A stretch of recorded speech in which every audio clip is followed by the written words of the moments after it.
Hello, good morning, good afternoon, good evening, wherever you are in the world. Thank you so much for tuning in and joining us today for the Black Business Spotlight. My name is Dolapo Fadare. I am part of Black and Sask as the Chief Financial Officer. My pronouns are she and her. Today, we are so excited to be joined by Kuza Beauty, the owner, herself in person in flesh, but digitally, of course. I would first like acknowledge that although we are meeting digitally here today, I'm joining from the traditional homelands referred to as the Treaty 4 territory. The city of Regina, which is where Black and Sask is based, is located on Treaty 4 territory, the original lands of the Cree, Ojibwe, Saulteaux, Dakota, Nakota, Lakota, and on the homeland of the Métis Nation. Today, these lands continue to be a shared territory of many diverse peoples. It is essential that we recognize that we all have benefits and responsibilities under these agreements. We, as an organization, acknowledge the harms and injustices of the past and present. We dedicate our efforts to work together in a spirit of collaboration and reconciliation. As we are all treaty people, we respect and honor the treaties made on all territories. We acknowledge the harms and mistakes of the past. We are committed to moving forward in partnership with Indigenous and First Nations people. The organization and I are committed to turning our thoughts and intentions to being better and being better. That being said, want to provide a brief overview of Black and Sass. We are a youth-led organization based in the province of Saskatchewan, and our main goal is to contribute towards the holistic growth of the Black community. This event specifically feeds into that when it comes to connecting our community with the larger Saskatchewan community and being able to hear firsthand from Black businesses on how they're able to um, build flourishing businesses in Saskatchewan. So that's a little bit about myself. I will hand it over for our special guest to also introduce herself. Hi, my name is Obebi. I am the owner of Kuza Beauty Supply, and it's located here in Regina. However, we serve the whole of Canada through our online platform. Okay, awesome. Thank you so much for introducing yourself. I would love to first take a few steps backwards in the sense of let's fast forward. I mean, rewind to a few years ago before you started Kuza Beauty. What inspired you to start your own business in Saskatchewan? Well, when I moved to Saskatchewan, there were not lots of hair stores or beauty salons that catered to Black hair texture. And so there was that need. It was quite challenging to get a hairstylist to have your hair done. It was difficult to find a wig or a weave or whatever you would use. If you've been in Regina long enough, you would know that it was a practical. It was a very obvious need. It was a very obvious challenge. So I think after a couple of years, when I was done complaining about it, I decided it would be nice to be part of the solution rather than just talk about it.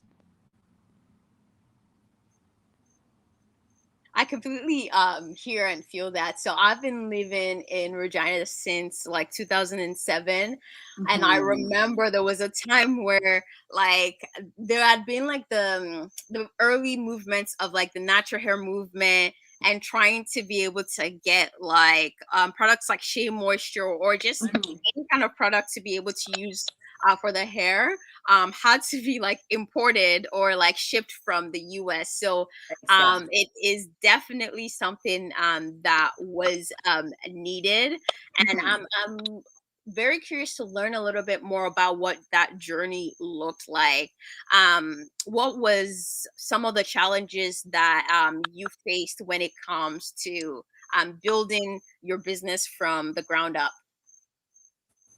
Well, I would say the very first one would be sourcing for products, right? So one of the downsides of being in a small city like Regina is transportation. You don't have lots of people servicing this region. So sometimes it's challenging to bring goods here because people don't know where you are, or how they can get that across to you even when you find a vendor. So the very first challenge was really finding vendors, right? And finding shipping methods that would be affordable because it was coming to Regina, not Toronto.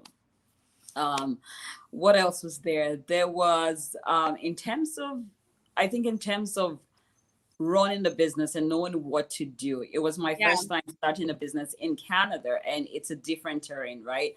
So for me, it was, who do I register with? How do I get my taxes set up? Am I talking to the right organizations and things like that? So it was also making sure that the back end was set up properly, and I was not, I was following the rules and regulation, and I was not breaking any one of them. So those were some of the challenges that I had to navigate when I was starting, just to make sure that everything was done properly and according to the requirements of the law. Yeah. Wow, that's amazing. I think we often think of pioneers sometimes of people of that are in the history books, right? In terms of people way behind our time or before our time. But it's, again, a privilege to be able to speak to you today and to hear a little bit more about your story. When it came to that process of you starting the business and, making sure everything is in compliance with the law, how did you navigate that? Because I'm sure that, living in a new place, living in a new environment, you have so much to figure out by yourself. Yes, absolutely. It's a lot to figure out here. And it is because there are so many rules. There are just so many rules. I had to read a lot. There were certain organizations that I went to ask questions about, that were designed to help businesses. So there were some that were quite helpful and would provide, information and all. But at the end of the day, it's really the research that I had to do, reading, calling some government parastatals to say, do you do this? How do I go about this? Some people are very helpful. They'll give you the information that you're looking for. So from that regards, it wasn't as challenging. But in spite of all of that, at the Mm. very start, I found that there were certain things that I still didn't do properly that I was fined for. So it was a big learning curve. It truly was a big learning curve. So I would say it's different. Doing business in Canada is different. It takes a lot of research, and then making Mhm. sure that you're doing it properly, especially when you're a storefront, right? And you're a customer facing Mhm. business. You have to make sure it was done properly. So I would just say research and ask questions. That Okay, would be it. wow. If you could give your younger self advice, younger self in terms of like you of like a couple years ago before you started your business, or Yeah. anybody else out there that is looking to start a storefront customer facing business in Regina or Saskatchewan, what are some tips you would give them that you wish someone told you before you got started? That's a good question. What would I say?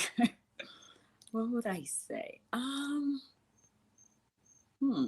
I know I put you on the spot, so we can come back to it later Okay, if for you sure. want. For sure. But I will come back to it, as I think, there are a number of people in our community, as you've probably seen, like there's been a influx of more and more businesses, whether it's people first of all starting with like a side hustle, Hmm. using Instagram or Facebook as a way to first generate their first customers, before they take on that leap of like having a storefront or being in person. So definitely think that the advice that you end up sharing later on will definitely be of use to any one of our members. To switch gears, then, I'm wondering, how do non-Black people interact with your businesses? I mean, with your business, and the services that you provide also. That's a very good question. When I first started out, I started out thinking that I was going to serve our community, so the Black community, right? And then it was a pleasant surprise to me when I started having Caucasian customers come in. At first it was the people that had help, they were losing their hair due to health concerns. So maybe cancer patients, alopecia, they would come in for a wig, and that was understandable, right? So we were serving that market. But then I came to find out that wigs were becoming more acceptable in the non-Black community. So rather than have your hair colored red, it was one, cheaper and safer for you to wear a red wig. So more and more people we're beginning to understand that you can wear a wig even though you're not losing your hair. That wigs are not just for people who are sick or have health concerns and all of that. So it's been quite interesting to watch non-Black people come in. They learn about wig, and then they get to try their first wig and things like that. And then also giving them the opportunity to understand that it's not just a Black product. It's just that we rock it, we enjoy it, we've taken ownership of it, but anybody can wear a wig, anyone can use it. So it's been interesting to see that people come in and embrace what we do, embrace the way we make our hair. You see Caucasians also coming to get their hair braided, right? A simple cornrow or things like that. To me, it's very good to see that. And it's business has really given me an opportunity to also educate people, right, in that perspective, to say it's not just the Black thing. You can do whatever with your hair, and enjoy it. So it's been good to see. It's been good to see that we are expanding our market just past the Black community. No, that's amazing to hear, because definitely. So my background is in economics, and putting my economic student hat on is for sure when you're able to not only serve one segment of the market, but have several segmentations. It does better, not only for one's business, but then the continued impact your business has on like the local economy when it comes to needing to hire more people and providing, a source of income to different households. You raise an important point that I want to uncover a bit more. You mentioned that you've also been able to use your business to provide some level of education to non-Black clients. I know some of the conversation that at times happens within our community, and I'm sure you're well aware of, is like the conversation of what is cultural appropriation versus cultural exploration, or I don't know what the proper opposite of that is, cultural appropriation or embracing a different culture. So would love to hear some of your thoughts on that, and how your business is using your storefront as a means of education and to bring awareness as well. I think that there's different perspectives as to cultural appropriation, right? Some people would perceive that braids are a Black thing, and if you're not Black, it's not appropriate for you to do it because that's not in your culture. We've had people, say all kinds of that. My personal opinion, though, is that we live in a very globalized world, right? I wouldn't say, yes, it is true that there are certain things that originate from a particular people, and it's more in tune with their culture. Like when it comes to braid, right? It comes from black culture. It's very in tune with our culture. We've always had our hair braided. For some other person, that might be something new, right? For them. But then we embrace their culture in the fact that we tend to use extensions that do not always look like our hair texture, right? So if we can use what belongs to them, or we can use, like, say, human hair extensions, those are not things that come from our community. Those are things that come from outside of our community. But we take them, we use them, we enjoy them. If we can take from other cultures and embrace it, I don't see anything wrong if people take from our culture and embrace it. So that's the way I see it. I'm wearing a beautiful human hair extension. It's not my real hair, but this came from somewhere. This is not how my hair, someone's hair looks like this Mhm. naturally, right?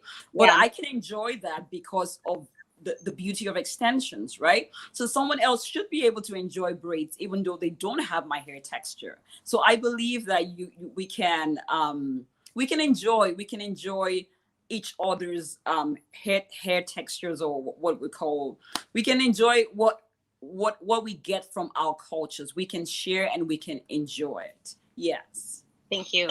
What I am seeming to hear is definitely, focusing more on sharing and being able to share across cultures. I think sometimes on the other fence is, credit is not being given to the communities where Mm. those um, hairstyles or Mm. certain hairstyles or styling Mhm. where it comes from, and the fact that I would say for Black people specifically, some hairstyles that we have sometimes, for example, with like locks, dreadlocks, right? With a Black person, sometimes it's like, oh, that's a dirty hairstyle, whereas if a Caucasian person was to do it, it's something cool and trendy. I think that so I think there's definite that awareness and cultural piece and cultural sensitivity is definitely really important. I think That's so interesting. it is, right. Yeah. It's Yeah. definitely so important for that educational piece, right? Mhm. As you had mentioned earlier, to make sure that yes, it's a very beautiful thing to be able to share different cultures, as long as we're still appreciating it, not appropriating and Yes, taking and away I, I from. I do agree. I do agree that it's good to give credit to where credit is due. It's good to say I understand this. This is where this comes from, and recognize that. I think that as Black people, not just in the hair industry, I think cut across different industries, you find that we don't tend to be given the kind of recognition, right, that we deserve. We don't tend to be given the kind of acknowledgement that we deserve, and sometimes I feel. Yes, it is true that we are not given, but sometimes I also feel like that comes from us. It comes from us, in the sense that sometimes we do not take ownership of the things that we do. Sometimes we're not very proud of who we are or what we have. And the thing is, if you're not proud of it, right, someone's gonna come and exploit it and take it away, right? So I think there has to be, like, I love the fact that we're coming to love our hair, we're coming to take ownership of our coils. No one can do that for us. Do you get? So I feel like it cuts across every industry, where we have to learn now, to stand up for ourselves, to love who we are, to take ownership of, say, I did that and I love that and that's who we are, right? To do that. Because when we start doing that in our community, then other people will learn to respect and recognize that.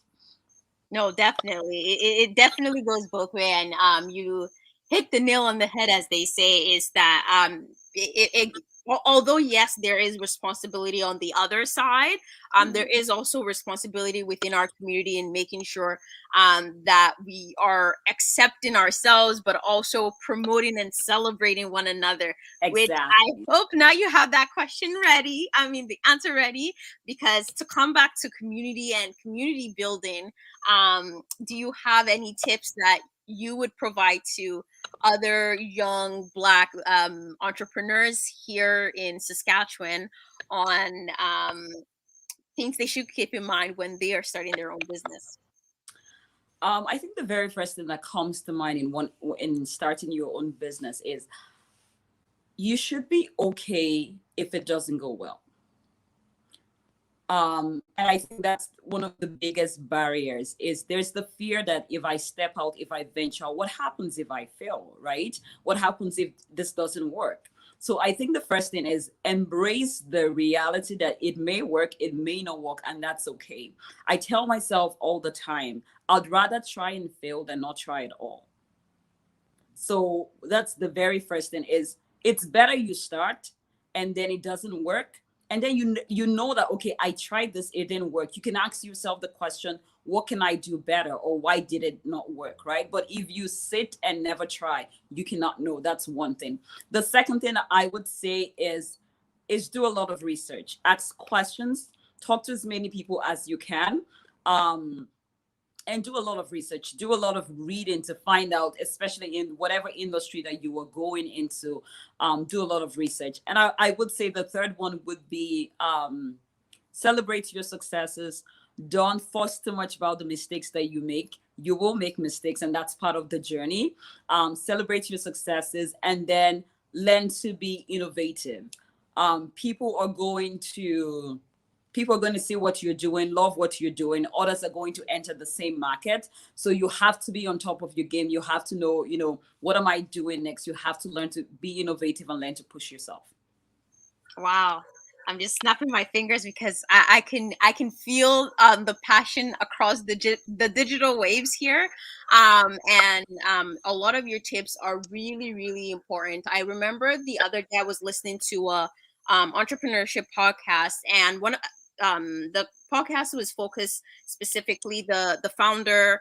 She was a Black woman as well, but in tech. But I think this really it does still apply. On your point when it comes to not being afraid to fail, I think one of the things in our community that is becoming more prevalent is that yes, you have to not be afraid to fail, but I think for some people, that's not an option for them, right? So for example, let me say I'm a Black international student. I have an amazing idea that I want to work on, but I'm supporting myself alone in Regina, homesick, trying to navigate a whole new community. And if I feel that the business, it could be a matter of it's costing me my school grades or costing me something else. That's just an example. And so you had mentioned earlier that one of the things that you sought out was reaching out to organizations, and I think this is where that piece comes really key, is that I think for a lot of people the stakes are definitely high when it comes to that fear of failure or mistake. How did you navigate that? Because I think that's something that's very very real, and would love to hear um, what you were able to hold on to that allowed you to push that envelope and keep going even when things weren't working out properly. I would say, personally speak, on a very personal note, I am a Christian and I believe in God. So I have my faith and I have my God. I'm anchored in my faith. So there is that part where, spiritually speaking, I'm being fed. I am drawing from somewhere, right? So it's not just a motivation for me, is that I have God on the inside of me, and that's the help. So there's somebody I can go and talk to, there's someone I can go and cry to, there's all of that, right? There's that spirit part of me, right? So to me, my anchor when things are not going fine is my faith in God. That's what I have, right? I do have a lot of a very good support system. I have people that I can go talk to, right? And when it comes to people, you have to be careful. You have to be talking to the right kind of people.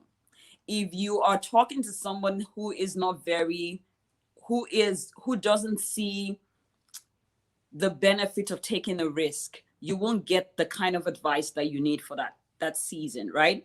If you're talking to someone who's taken a risk before and maybe has made it through, you see that you can draw strength from them because they've been there where they almost quit, right?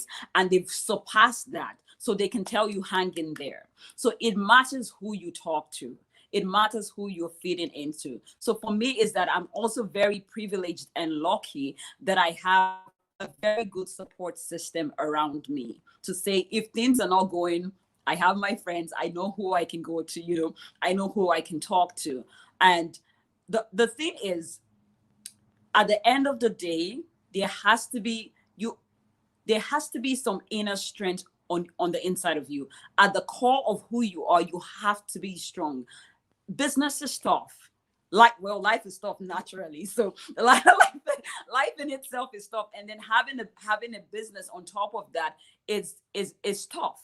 It's not an easy water to navigate, right? So you have to find what feeds your core. I would say that is you have to find, for me, it's God. You have to find what feeds your core. That even when you don't have people to draw from, there's something you can draw from to strengthen yourself. And read books. That's the other thing. Read and read and read and read. Because sometimes when you read and find out that Amazon failed in the first 5 years, you'll be encouraged that you're not doing too badly. Read and read to know that you're not the only one that has been there. There are people that have been there and they persevered, they passed that phase, and they're doing well. So I would say read, strengthen your core, and have a good support system. Those are the things that would help you navigate the toughest seasons. No, that's definitely great advice. I think a lot of times when we are in a trench, whether it's like in business, in whatever in life, right? When one hasn't heard about other people's story, you think you're so alone, and it's something so Absolutely. It's impossible, like, right? I'm about to die. What is this? What is happening to me? This is the worst. And then you read someone else's story and they've been through worse, and you're like, oh, okay. Yeah, exactly. And you're like, okay, this is manageable. So Mhm. no, definitely do agree with that.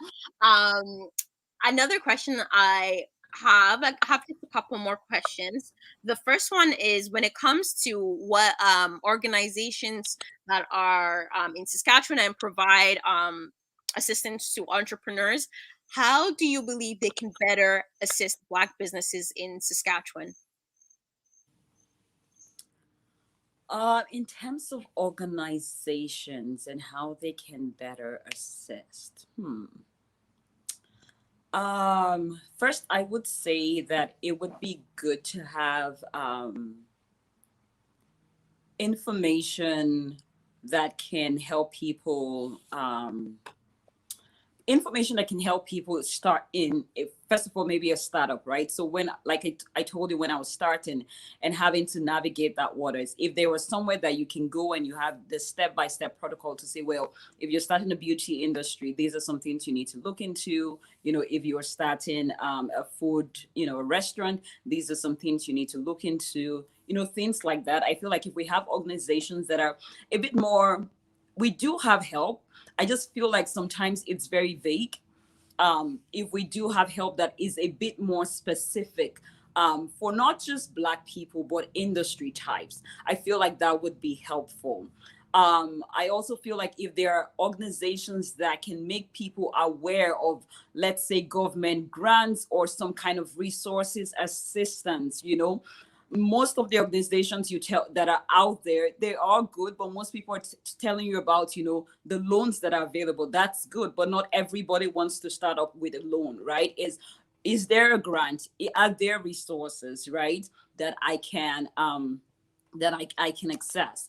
And then I would say having a community of entrepreneurs is such a powerful thing too. So if there's a way to say, okay, these are the organizations that are helpful, or these are the organizations you can join when you're starting a business, right? So that you have people to rub mind with and things like that. So I believe that we do have good help, but I feel like it has to be more tailored, more specific, and just also making people aware of what's available to them in terms of help and resources. I think that would be very, very helpful.